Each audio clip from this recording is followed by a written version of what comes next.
नमस्कार दोस्तों, कैसे हैं आप लोग। मैं उम्मीद करता हूं कि आप लोग बहुत अच्छे से होंगे। और इस समय मैं दिल्ली में हूं। मैं कल दिल्ली आया हूं। अधिवक्ता सुप्रीम कोर्ट पवन प्रकाश पाठक, आप लोग नाम सुने होंगे, जो गरीबों, महिलाओं, किसानों, व्यापारियों की आवाज़ कहे जाते हैं। वही पवन प्रकाश पाठक जो निःशुल्क गरीबों के लिए निःशुल्क न्याय की लड़ाई लड़ा करते हैं। वही पवन प्रकाश पाठक जो गरीबों, महिलाओं, किसानों की आवाज़ कहे जाते हैं। तो आज मैं पवन प्रकाश पाठक के मैं कल ऑफिस में आया था। रात को 9 बजे में आया था, चंडीगढ़ से मैं आया, तो मैं डायरेक्ट ऑफिस में गया था। मैं कल एक वीडियो बनाया था। और आज इस समय मेरे सारथी हैं पवन प्रकाश पाठक। देखिए, जय श्री राम। तो आज मेरे सारथी पवन प्रकाश पाठक हैं। देखिए, इस समय मैं दिल्ली में हूँ। देखिए, अभी हम लोग जा रहे हैं पवन के वो सुप्रीम कोर्ट ऑफिस में जा रहे हैं। इनके चैम्बर में उधर जाएंगे। तो अभी तो सुप्रीम कोर्ट बंद है, लेकिन काम तो इमरजेंसी काम चलता रहता है। तो काफ़ी इनके पास पेंडिंग काम जो होते हैं वो निपटाते हैं। तो जैसा कि आप लोगों को मैं एक बता रहा था कि मेरे यार सारथी पवन प्रकाश पाठक हैं। तो ज़िंदगी में सारथी का बहुत महत्व होता है। देखिए, अर्जुन कतई महाभारत की लड़ाई अर्जुन नहीं जीत पाते। अगर उनके सारथी कृष्ण भगवान नहीं रहे होते तो वो अपनी लड़ाई कभी नहीं जीत पाते, क्योंकि हर कदम पे उनको मोह माया घेर लेती थी अर्जुन को।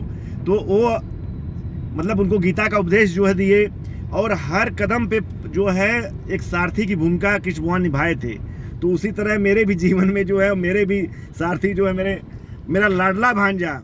अच्छा, मैं एक और जानकारी आप लोगों को दे दूं कि पवन प्रकाश पाठक मेरे भांजे हैं और मेरे बड़ी बहन के लड़के हैं। और हमारे काफ़ी डिफरेंस नहीं है, 10-12 साल की उम्र में हमारे फ़र्क है। और काफ़ी पवन जब भी पवन के पापा आर्मी में थे, तो पवन जब भी छुट्टी गांव जाते थे तो ननिहाल, कि घर अपने गांव नहीं जाते थे। पवन को हम रेलवे स्टेशन से पवन हमारे घर आ जाते थे, ननिहाल आ जाते थे, और हमारे पूरी छुट्टी ननिहाल में बिताते थे। तो काफ़ी लगाव पवन से हमारा काफ़ी लगाव बचपन से हम लोगों का रहा है। तो इसलिए देखिए, आज पवन हमारे सारथी हैं। कल बोले मामा किसी भी तरह से आप दिल्ली आइए, और फिर आपको मैं पूरा दिल्ली घुमाता हूँ। तो अभी देखता हूँ कहाँ कहाँ हम लोग जाते हैं, घूमते हैं। उसके बाद हाँ, सारथी की बात आई थी। तो सारथी हमेशा बहुत कि बहुत इम्पोर्टेंट उसका महत्व होता है। तो आज हमारे सारथी हैं पवन प्रकाश पाठक। तो आने का कारण कुछ बहुत खास ही मेरा रहा है दिल्ली आने का। वो खास कारण अभी मैं बाद में बताऊँगा। और अभी कोर्ट खुलने के बाद खास कारण होगा। 1 तारीख के बाद, 1 जुलाई को है ना पवन? 1 जुलाई के बाद कोर्ट खुलेगा। और मैं कुछ काम से ही, बहुत इम्पोर्टेंट काम से आया हूँ मैं दिल्ली में। और मैं कल निकलूँगा लखनऊ के लिए। कल मैं लखनऊ जाऊँगा, मेरे मकान का वहाँ पे रजिस्ट्रेशन है। उसके बाद मेरी बेटी अभी हाई स्कूल पास की है, बहुत अच्छे नंबरों से पास की है। तो उसका 11th में उसका न्यू एडमिशन करवाना है। उसके बाद काफ़ी सारे काम हैं, मुझे लखनऊ में भी काम है। फिर मैं 10 दिन के बाद फिर मैं दिल्ली आऊँगा। तो आप लोगों को पता होना चाहिए कि पवन प्रकाश पाठक गरीबों के लिए, महिलाओं के लिए, किसानों के लिए, व्यापारियों के लिए बहुत कि एक आवाज़ कहा जाता है पवन प्रकाश पाठक को। और बहुत मुझे खुशी है कि पवन गरीबों की निःशुल्क न्याय की लड़ाई लड़ते हैं। जो गरीब है, असहाय है, जो आर्थिक कमज़ोर है, किसी के साथ अन्याय हो रहा है, तो पवन एकदम बिल्कुल जान लीजिए कि एकदम बिल्कुल उसके साथ निःशुल्क न्याय की उसको लड़ाई लड़ते हैं। और सबसे बड़ी बात है कि उस लड़ाई को जीतते हैं। तो ये बहुत बड़ी बात है कि एक सुप्रीम कोर्ट में बैठा हुआ वकील करोड़ों रुपए की अपना फीस लेता है, और एक वही वकील कि गरीबों के लिए मदद के लिए, बताइए, निःशुल्क न्याय की लड़ाई लड़ता है।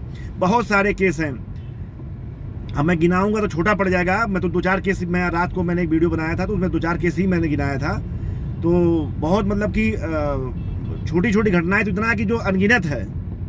छोटी घटनाएं तो अनगिनत है कि मतलब किसी के साथ कुछ हो रहा है तो पवन तुरंत जो है डीएम को, वहाँ के एसपी को, वहाँ के एसओ को, एसएचओ को, जिसको भी है फ़ोन करना होता है तुरंत फ़ोन करते हैं। ये तो नॉर्मल ये सब चीज़ें हैं। बाकी कोर्ट की जो है उसको कई ऐसे चीज़ें हैं जो आजमगढ़ में भी 1-2 लड़कियों के साथ बलात्कार हुआ था, नाबालिग लड़कियां थीं, उनको भी काफ़ी हेल्प किए। एक मैं नाम नहीं लूँगा सिक्योरिटी पर्पज़ से लड़की का, और मेरे आजमगढ़ में एक लड़की का जो है अपहरण हुआ था। 21 दिन तक कितना 21 दिन 40 दिन तक उस लड़की का पता नहीं था, और फ़ोन मेरे पास ही फ़ोन आया। उस समय मैं देहरादून में था कि ऐसे से बात हो गई है, पवन प्रकाश पाठक को जो है नंबर दीजिए और उनसे बात करनी है। मतलब क्या हो गया, तो पता चला कि जो है ऐसे से लड़की का अपहरण हुआ है और उसकी कोई सुनवाई नहीं हुई है। 40 दिन के बाद पवन जो है वहाँ गांव में गए थे, लड़की के घर पे गए थे, वहाँ के अपने एसपी से, वहाँ के एसओ जो थे उनसे बात किए, और तीसरे दिन ही लड़की दिल्ली से जो है वो घर पे गई, तीसरे दिन ही। और जो लोग थे उसमें इन्वॉल्व थे, 2 या 3 लोग थे, उनको आज भी जो है वो जेल में हैं। अपहरण बलात्कार की जो उनके ऊपर केस लगी, आज भी वो जेल में हैं। तो बहुत खुशी मिलती है और बहुत मतलब कि शांति दिल को होती है कि चलो मेरा कम से कम भांजा इतना तो कर रहा है कि कम से कम देश के गरीबों के लिए जो खड़ा है। नहीं, सुप्रीम कोर्ट में कौन खड़ा होता है? सब लोग अपने पैसे के पीछे पड़े हुए हैं, सबको 99 का चक्कर पड़ा हुआ है, कोई किसी के लिए नहीं खड़ा होता है। हाँ, जो आर्थिक रूप से मजबूत लोग हैं उनको तो पवन जो है पैसा लेते हैं और अच्छा खासा लेते हैं। पवन की एक नोटिस की फीस जो है 40,000 रुपया, एक नोटिस भेजते हैं 40,000 रुपया लेते हैं पवन। तो मैं पता है मुझे सब कि मतलब पवन की वैल्यू क्या है। दूसरे जो है पवन इस समय जो है भारत सरकार ने पवन को स्टैंडिंग काउंसिल बना दिया, इस समय तो सरकारी वकील भी पवन हो गए हैं। और पवन को सबसे खुशी की बात यह है कि पवन को ग्लोबल अवार्ड मिलने जा रहा है सिंगापुर में जुलाई में। तो पवन अभी जो है जुलाई में जा रहे हैं सिंगापुर। मुझे भी बोले थे मामा चलिए मेरे साथ, लेकिन कुछ कानूनी प्रक्रियाएं थी कि जो मैं करने में थोड़ा सा असमर्थ हुआ, तो मैं नहीं जा पा रहा हूँ। मेरा थोड़ा घर का रजिस्ट्रेशन था, कुछ घरेलू मेरी प्रॉब्लम थी, इसकी वजह से मैं नहीं जा रहा हूँ। तो पवन बोले थे मामा जो है, जिद भी मुझे से किए थे कि मामा आइए आप दोनों चलते हैं, कम से कम जो है आपके साथ मुझे स्टेज पे जा करके अवार्ड लेने का जो है सौभाग्य प्राप्त होगा। तो मैंने बोला इससे अच्छा तो मेरा सौभाग्य क्या हो सकता है कि मैं अपने भांजे को जो है वो भी सिंगापुर में जो है पूरी दुनिया के सामने जो है इतना ग्लोबल अवार्ड मतलब मिलते हुए मैं देखूँगा। तो आप लोगों को मतलब कि काफ़ी मेरे जो मित्र हैं, मेरे दोस्त हैं, जो मेरे प्रियजन हैं, काफ़ी लोगों ने जो है मुझसे अनुरोध किया था कि दुबे जी जो है पवन पाठक से मतलब कि हमारी बात कराइए, पवन पाठक से मिलाइए। उनके कामों को देख करके बहुत मतलब कि दिल खुश होता है, मतलब गर्व होता है, गर्वान्वित होता है। तो मैंने काफ़ी लोगों से पवन को मिलवाया भी है, काफ़ी लोगों को वीडियो कॉलिंग, रात को जब मैं वीडियो डाला था उसके बाद काफ़ी लोगों का जो वीडियो कॉलिंग आई, काफ़ी लोगों को फ़ोन आया है, तो काफ़ी लोगों से मैं बात भी करवाता रहता हूँ। छोटी मोटी घटनाएं तो बताया है ना कि आपको छोटी छोटी जो कोई किसी को प्रताड़ित कर रहा है, कोई किसी को कोई एसओ या कोई पुलिस वाला या कोई अधिकारी कोई किसी को तंग करता है या परेशान करता है, वो तो छोटी मोटी घटनाएं तो मैं डेली फ़ोन करता हूँ पवन को। कोई जो मेरे पास फ़ोन आता है मैं सीधे फॉरवर्ड करता हूँ, लेकिन हाँ पहले उसको मैं फ़िल्टर करता हूँ कि सही है या गलत है। अगर सही है तो मैं तुरंत जो है पवन को कॉल फॉरवर्ड करता हूँ, और पवन जहाँ बात करना होता है बात करते हैं। अगर बात से समझ जाता है तो बात से समझाते हैं, जो जिस भाषा में समझता है उसी भाषा में पवन समझाते हैं उसको, लेकिन पहले प्यार से समझाते हैं। प्यार से नहीं समझता है तो फिर कानूनी जो है प्रक्रिया अपनाते हैं पवन। तो बहुत गर्व की बात है, और सबसे गर्व की बात मेरी है कि पवन जो है मेरे मतलब सोचो कि पवन को मैं बोलता हूँ मेरा लाडला भांजा। पवन मेरे लिए इतना प्रिय है कि बचपन से और पवन का बचपन से ही मतलब एक जो बच्चों का होता है ना कि एक बच्चा होता है बच्चे में खेलता है, पवन जो है गांव में पूरे हमारे गांव में जो पवन को लोग बहुत प्यार बचपन से बहुत प्यार करते थे। और सोच जो है पवन की हमेशा बहुत बड़ी रही है, बहुत मतलब कि सबसे बड़ी सोच। और बचपन से एक हेल्प करने की जो भावना थी वो बचपन से पवन में थी।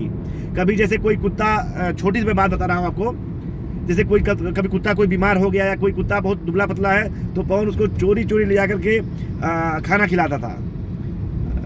मतलब कि हेल्पफुल चीज़ें कि उसको दवाई करवाना, कोई जानवर अगर बीमार है तो उसको जो तुरंत जो है उसके लिए कुछ न कुछ करना। तो बहुत हेल्पफुल की जो भावना पवन की रही है वो बचपन से रही है। और जो बोलते हैं ना कि आपका डीएनए कभी चेंज नहीं हो सकता है, तो हमारी जो है हेल्पफुल की जो भावना होती है हमारे डीएनए में होती है। कोई ऊपरी दिखावा कभी नहीं कर सकता है। और आज देखिए कि पवन जो है एक सुप्रीम कोर्ट के टॉप 10 वकीलों में से शुमार हैं और जो ग्लोबल अवार्ड पवन को मिलने जा रहा है। और हम लोगों के लिए, खास करके हमारे आजमगढ़ उत्तर प्रदेश वालों के लिए बहुत मतलब कि एक खुशी की बात है, बहुत गर्व की बात है। हमारा बिल्कुल सर जो है गर्व से जो है ऊपर हो जा रहा है कि बताइए कि जो है एक आजमगढ़ से एक छोटे से गांव से आया हुआ लड़का जो आज सुप्रीम कोर्ट में जो है अपनी काबिलियत के दम पे, ऐसा नहीं है कि कोई किसी के हमारे मतलब कि पवन के कोई जो है पापा जो है एमपी एमएलए रहे हों या मंत्री रहे हों, नहीं। एक नॉर्मल जो है सैनिक का बेटा, सैनिक का पोता, इनके पापा भी आर्मी में थे, इनके 2-3 चाचा जो है आर्मी में हैं, इनके नाना भी जो है आर्मी में थे। तो एक सैनिक परिवार से आया हुआ लड़का जो आज सुप्रीम कोर्ट में अपने एक मुकाम हासिल किया हुआ, ये बहुत बड़ी बात है कि कोई किसी के शोर से नहीं, अपनी काबिलियत से। तो पवन, हमारे दर्शकों के लिए 2 शब्द जरूर बोलिए। बहुत बहुत धन्यवाद। अभी हम लोग जो है रेड लाइट पे रुके हुए हैं, इसलिए मैं कर रहा हूँ। गाड़ी चलाते समय मैं वैसे भी नहीं करता हूँ, मैं नियमों का पालन बिल्कुल करता हूँ। जैसे पवन है नियमों के बिल्कुल नियम कानून के अनुसार चलते हैं, तो मैं भी नियम कानून के अनुसार चलता हूँ। मैं कभी भी कानून का उल्लंघन न करता हूँ, न कभी किसी को करने देता हूँ। तो जी बहुत बहुत बहुत धन्यवाद। आशा है कि आप सब कुशल मंगल होंगे, सब अच्छा होगा। अगर एक छोटी सी संदेश की बात है तो सिर्फ एक ही संदेश देना चाहूँगा कि करत करत अभ्यास के जड़ मत हो तो सुजान, रसरी आवत जात के सिल पर पड़त निशान। So continue your hard work, continue doing the right way, and I hope कि सब लाइफ में जो भी हम लोग चाहते हैं सब चीज़ प्राप्त होती है, बट सही रास्ता सही होना चाहिए उसका। And I wish you everyone good health and all the best. जय श्री राम। अच्छा, मैं एक चीज़ और आप लोगों को बोलने वाला हूँ। सोचिए कि आज पवन 32 साल के भी हैं। 32 साल के उम्र में एक ग्लोबल अवार्ड पाना, वो भी सुप्रीम कोर्ट, मतलब सोचिए कि चीफ जस्टिस और भारत सरकार की जो है अप्रोच पे, मतलब इनकी काबिलियत को देख करके जो है चीफ जस्टिस ने, ऐसा तो है नहीं कि चीफ जस्टिस कोई किसी के अधीन है, उन्होंने जो है इनका नाम फॉरवर्ड किया। और सोचिए कि अवार्ड जो अभी सिंगापुर में मिलने जा रहा है। सिंगापुर में तारीख तो मैं नहीं बता सकता हूँ, तारीख बता दूँ लोगों को? बता सकते हैं। ठीक है, बता देता हूँ। 18 जुलाई को पवन सिंगापुर में ग्लोबल अवार्ड लेंगे। उसके बाद जो पवन की मैं जो है पिक्चर जो है मैं आप लोगों को दूंगा। तो जो मैं बात कहने जा रहा था, मैं बात दूसरे तरह डाइवर्ट कर दिया। पवन बिल्कुल सिंपल हैं। बहुत लोगों को ये लग रहा होगा कि पवन से मैं बात नहीं कर सकता हूँ या पवन बहुत हाई फाई होंगे। बहुत सिंपल पवन है। पवन जो है इतना सिंपल है कि आपके साथ नीचे बैठ के, ज़मीन पे बैठ के खाना खाने वाले हैं। पवन इतना सिंपल है कि मतलब कि सोचिए कि एक छोटे से ढाबा में जाकर के खाना खाने वाले हैं। और भक्त, बजरंगबली के, भोलेनाथ के भक्त हैं पवन। मतलब कि शुरुआत जो सुबह की शुरुआत होती पवन की, बिना पूजा किए, बिना भोलेनाथ को जल चढ़ाए नहीं होती है। ऑफिस में भी जाते हैं तो बिना भगवान की पूजा किए। और कल हमको देखिए, जैसे मैंने आया हूँ कनॉट पैलेस हनुमान जी, क्या मेरा थोड़ा सा दिली इच्छा थी कि मैं कनॉट पैलेस हनुमान जी के दर्शन करने जाऊँ। तो पहले आते ही मामा बोले, मामा मैं भूला नहीं हूँ, पहले चलो। रात को 10:30 बजे मुझे कनॉट पैलेस लेके गए हनुमान जी का दर्शन करवाने के लिए। तो पवन का मतलब एक जो है ना, बहुत सिंपल, मतलब बिल्कुल सिंपल लाइफ जीते हैं। बिल्कुल दिखावा नहीं। मैं आप लोगों से भी बोलना चाहता हूँ कि अगर आप पैसे कमाइए, अगर पास पद है, वहदा है, आपके पास बहुत पावर है, तो उसका यूज आप अच्छी जगह करिए। किसी को परेशान करने के लिए, किसी को तंग करने के लिए, किसी का अपना दिखाने के लिए, अपनी रुतबा दिखाने के लिए मत करिए। किसी की हेल्प करिए। जो हेल्प करने में मज़ा है ना, वो कहीं किसी को बुरा करके मज़ा नहीं है। किसी की हेल्प करिए। और पद, वहदा, पैसा ये जाते देर नहीं लगती है। आज जहाँ पवन बैठे हैं, इनका एक अलग रुतबा है। अच्छे अधिकारी, अच्छे नेता जो है यहाँ पे आते हैं ऑफिस में। कल देखा आपने, मैंने रात को 9:30 बजे मैं ऑफिस में गया था, सभी लोग चले गए थे, नहीं तो आप लोगों को मैं दिखाता कि उस ऑफिस में कौन कौन लोग आते हैं। एक जो है आधा किलो जो है स्टार लगा करके वहाँ पे बैठे मिलते हैं। नेता लोग आते हैं, मंत्री भी लोग, कई लोगों का जो मैं जानता हूं, मैं नाम नहीं लूँगा, कई मंत्री जो लोग हैं पवन के जो है काफ़ी पवन काम करवाए हैं उनका। तो वही बोल रहा हूं कि पवन बिल्कुल सिंपल है। और आज सुप्रीम कोर्ट में पवन प्रकाश पाठक अपनी काबिलियत के द्वारा हैं, अपनी काबिलियत के दम पे हैं। किसी के ऐसो एहसान, किसी के जो है एहसान के लिए नहीं है, एहसान से नहीं वहाँ पे बैठे हुए हैं। पवन पाठक की काबिलियत जो है, पवन पाठक को आज टॉप 10 वकीलों में शुमार की हुई है आज सुप्रीम कोर्ट में।